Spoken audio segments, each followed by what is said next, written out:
Let it be written in song that Din Djarin is accepting this foundling as his son. You are now Din Grogu, Mandalorian apprentice.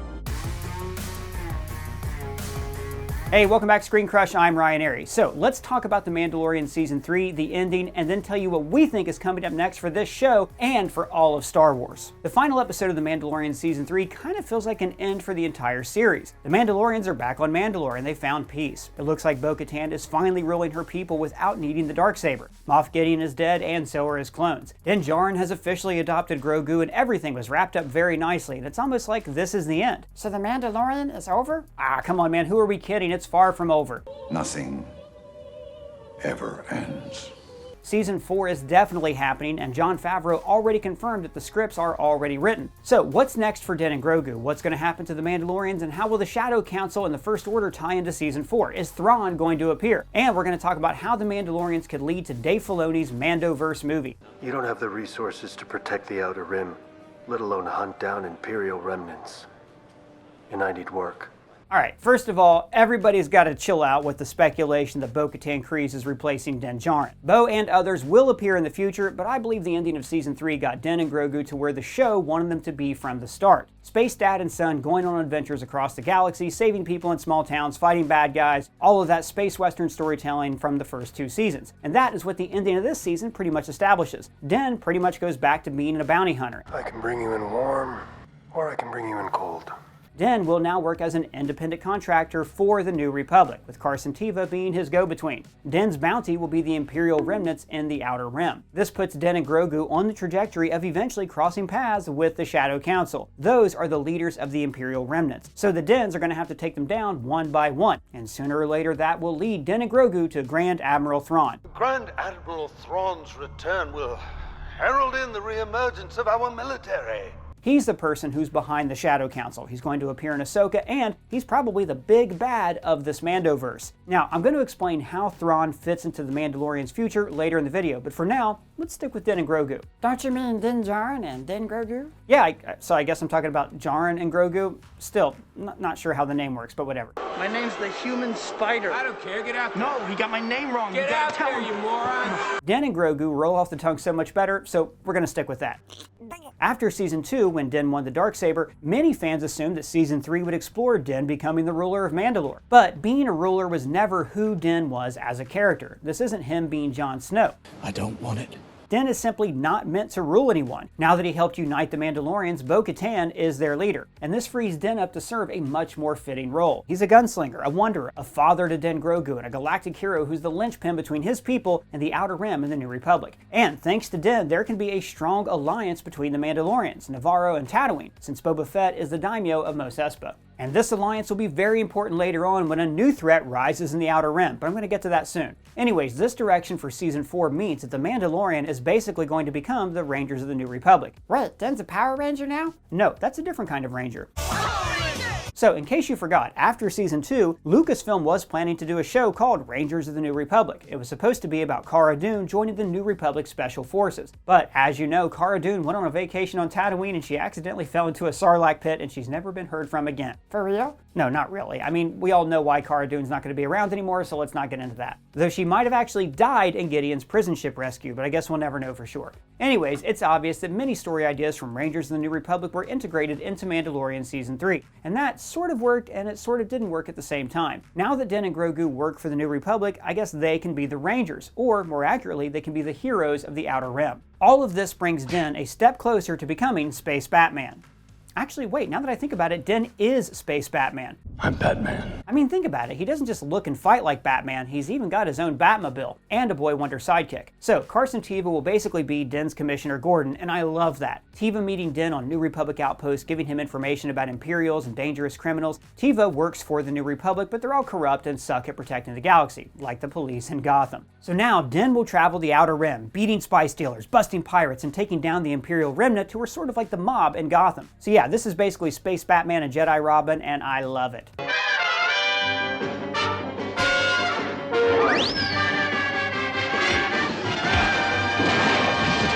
So what will happen to the Mandalorians now? Well, they retook Mandalore from Gideon, and now they're reforging their civilization. Bo-Katan is likely the new Duchess of Mandalore, and she can finally achieve what she was trying to do since the Clone Wars: unite her people and bring them to their former glory, minus all the wars and all that. But will the peace between the tribes last? Don't forget, the Mandalorians' history is filled with endless civil wars. And as we've seen in Chapter 23, there's still some friction between the Children of the Watch and Bo-Katan's faction, which stems from the drastically conflicting ideals of what it means to be a Mandalorian. A misguided zealot possesses the blade. One, I might add, who has not one drop of Mandalorian blood in his veins.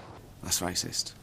But, as the armorer said, Bo-Katan walks both worlds, so the tribe will be far more accepting of those Mandalorians who don't follow their creed, and vice versa. That being said, Bo-Katan's faction and the Children of the Watch are not the only Mandalorians in the galaxy. It is unknown how many survived the Purge, but it's possible that there are still some Mandalorians who didn't return to Mandalore. We know at least 2 of them, Boba Fett and Sabine Wren, and I'm sure there's going to be others. So this could be Bo-Katan's mission, to find all of her people that are scattered across the stars and bring them to their home. And some of these Mandalorians might not be quite keen on this alliance and a new creed. However, the breaking of the darksaber is a symbolic breaking of the cycle of war. That's because, for the longest time, the darksaber created conflicts among the Mandalorians. In fact, it was sort of a curse, as we explained in this video. Now, with the darksaber broken, the Mandalorians are free to forge a new path that will keep them united. After all, retaking their world together proves that the Mandalorians are stronger together. Mandalorians are stronger together. But the past is never truly gone, and now a legend from the past might rise to the surface. That, of course, is the mythosaur, another symbolic power in this culture. When Bo witnessed the legendary beast, we all assumed that by the end of the season, the mythosaur would emerge to the surface and help save Mandalore. However, the beast is still chilling in the living waters, probably being really confused about all that sudden noise from up top. Good morning, my neighbors! But after Din adopts Grogu, the little guy senses the mythosaur. Now, this is a force ability that Grogu has, and it's not the first time he displayed it. He was able to calm down the Rancor after the beast went on a rampage. Now, this force ability allows the Jedi and the Sith to form bonds with animals by telepathically connecting to them and even controlling them. The Jedi who's most known for this ability is Ezra Bridger from Rebels. And speaking of, Ahsoka is searching for Ezra, who was missing at the end of Star Wars Rebels. Since both of these shows will eventually cross over, this means that Grogu and Ezra might also have a connection. In fact, Grogu might be the key to finding Ezra because of their strong connection with the Force.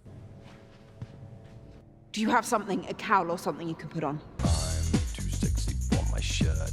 Too sexy for my shirt. Anyways, since Grogu made a bond with the mythosaur, he might end up taming and riding the beast at some point in the future. I mean, he lost his IG-11 mech suit, so the kid needs a new ride. Yes. This is sort of like Destiny or the Force doing its thing, since Grogu is the first Mandalorian Jedi since Tar Vizsla, the same Mandalorian Jedi who forged the darksaber. And this could be how the darksaber will return. But it's broken. Yeah, Gideon crushed it, but in Star Wars, No one's ever really gone. not even a lightsaber. The blade's hilt is made out of Beskar, so perhaps it can be rebuilt. But perhaps the more symbolic thing to do is to forge a new blade using the Kyber crystal from the old one. But it's cursed. Yeah, but it's such a cool weapon. And since Grogu is a Mandalorian Jedi, he might redeem the blade, and this could mean more darksabers. More, did you say? Grogu could create a tradition where Mandalorians who protect the galaxy get to wield a darksaber, like Jedi. So the weapon that once dictated who rules Mandalore will now become a symbol of peace and order. Now, what's so amazing about Grogu in Chapter 24 is how much stronger he is with the Force. Strong. Previously, when Grogu used too much of the Force, he would pass out. But now, he can hold off an inferno and not even drop a sweat. This is not something that many Jedi can do. So Grogu is growing to be as strong as his father. His real dad, I mean. The kid pretty much made the Praetorians look like a bunch of red shirts. Poor Paz. Yeah, R.I.P. Paz. And I would have killed him to just give him a monument or even put his helmet on some honor shelf or something to represent his sacrifice for his people. And speaking of characters who died in Season 3, let's talk about Moff Gideon. Finally, that mother moffer is dead. Hey, language, and is he truly dead? I have a bad feeling about this. No, hear me out. First of all, Gideon was wearing Beskar armor from head to toe. Pure Beskar is resilient against a lightsaber, so it might be strong enough to survive a light cruiser explosion because, plot armor and stuff. So Gideon might have cooked a little inside, but there's a chance that he might still be alive. Nothing that a nice swim in a bacta tank can't fix. Meh, I don't buy it. So dumb, it's brilliant. No! It's just dumb. Okay, so how about this? Chapter 24 confirms our theory that Gideon was making Force-sensitive clones of himself. Din destroyed all the clones, but were they the only clones that Gideon created? Could it be that there were more clones elsewhere, even off Mandalore? After all, he was running experiments on Navarro. So the original Gideon might be dead, but one of his clones might have survived. We see one of the clones open his eyes, so this might be a hint to other clones still being out there. And if he comes back as a clone, that's huge because Gideon's clones are Force-sensitive. To wield the Force. And incorporating it into an unstoppable army. The original Gideon was a menace. Now imagine what a Force-sensitive Gideon could achieve. Force chokes just like everyone. But what if there's a bigger twist happening right under our noses? What if this was a clone and the real Gideon is still alive? What? Gideon saw Din Grogu coming on his map, and he must have suspected that his forces might lose the battle with the Mandalorians. So he bails out before things go downhill. But just before that, he wakes up one of his clones and lets him pretend to be him. Why risk his own life when he can use his clones to do his dirty work? And you should clone yourself. And why's that? So you can go f yourself. I mean, did you notice that Gideon didn't have his iconic mustache? And neither did his clones? But if it's a clone, why didn't he use the Force? Right, now you got a point there. If it was a clone, then it should have been Force-sensitive. But perhaps Gideon wanted to fake his own death on purpose. Because now, not only the Mandalorians believe he's dead, but so does the New Republic, the Shadow Council, and most importantly, Thrawn. As we explained in this video, Palpatine has a contingency plan to destroy the Empire if he ever died. So the plan was to wipe out the remnants of the Empire, and only then a chosen few would be allowed to travel the unknown regions where they will build the First Order. From the looks of things, Gideon was not part of those First Order pioneers. This means that Thrawn and the First Order are his enemies. Gideon's plan is to take over the galaxy and create his own empire after all, but he's also working against the First Order. So now he can work in secret from the shadows without his enemies knowing that he is still alive. Well, that's if Gideon or his clone survived, of course. Although, perhaps Gideon has served his purpose as the villain of the first 3 Mandalorian seasons and he should stay dead. Why can't you just die? Also, his death is too thematic to end up being just another fake out. Gideon burned Mandalore, and so the Mandalorians returned the favor and burned him, using his own ship to do it. Again, it's like poetry, so if they rhyme. Now, let's not forget about Pershing's research, which allowed Gideon to create these Force-sensitive clones, and that's exactly what the Sith remnant needs to clone Palpatine. Now that Gideon is dead, Kane will switch her allegiance and sell Pershing and his work to Hux, who's in charge of Project Necromancer. That's how Palpatine will be cloned. So ironically, Gideon would be responsible for Palpatine's return. Ironic. But the real key for Force-sensitive clones is Grogu. This could mean that the First Order will be after Grogu because they need his blood and midichlorians to clone Palpatine. And that's how it all connects, because Din and Grogu will be hunting down the Imperial Remnant while the Shadow Council will be hunting them.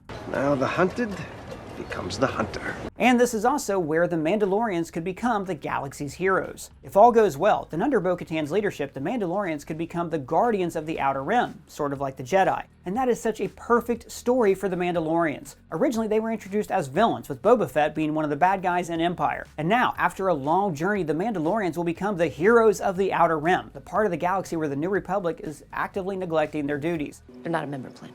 Uh-oh.